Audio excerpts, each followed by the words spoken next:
வீர தீர சூரன் பார்ட் 2, அதாவது டைரக்டர் அருண்குமார் இயக்கத்தில் நம்ம ஜியான் விக்ரம், எஸ்.ஜே. சூர்யா அப்படின்னு சொல்லிட்டு சினிமா பட்டாளமே சேர்ந்து நடிக்க நாளைக்கு உலகமெங்கும் ரொம்பவே கிராண்டாக வெளிவர காத்துக்கிட்டு இருந்த ஒரு தமிழ் திரைப்படம்.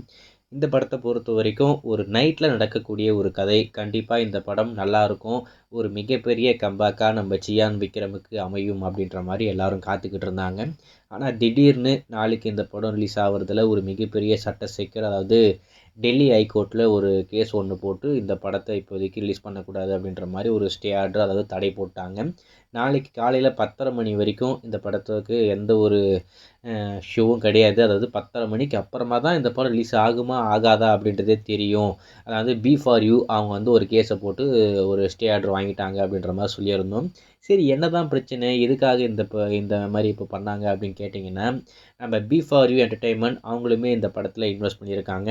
ஆனால் இன்னமும் இந்த படத்துடைய ஓடிடி ரைட்ஸ் சேலே ஆகலையாமா. ஸோ ஓடிடி ரைட்ஸ் சேலே ஆகாமல் நீங்கள் எப்படி ரிலீஸ் டேட்டை சொல்லி இந்த படத்தை ரிலீஸ் பண்ண முடியும் அப்படின்ற மாதிரி ஆஸ் அ ப்ரொடியூசராக அவங்க வந்து கேஸை போட்டிருக்காங்க.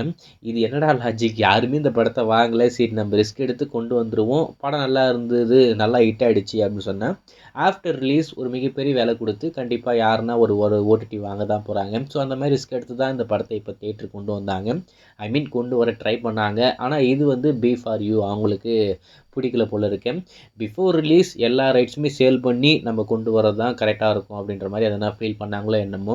ஸோ அதனால தான் அவங்க கேஸ் போட்டு இப்போதைக்கு அந்த ஸ்டே ஆர்டர் வாங்கியிருக்காங்க. அதில் இன்னொரு முக்கியமான விஷயம், இந்த படத்துடைய முதல் காட்சி அப்படின்றது தமிழ்நாட்டில் 9 மணிக்கு இருந்தது. அந்த ஷோ எல்லாமே இப்போ கேன்சல் பண்ணிட்டாங்க.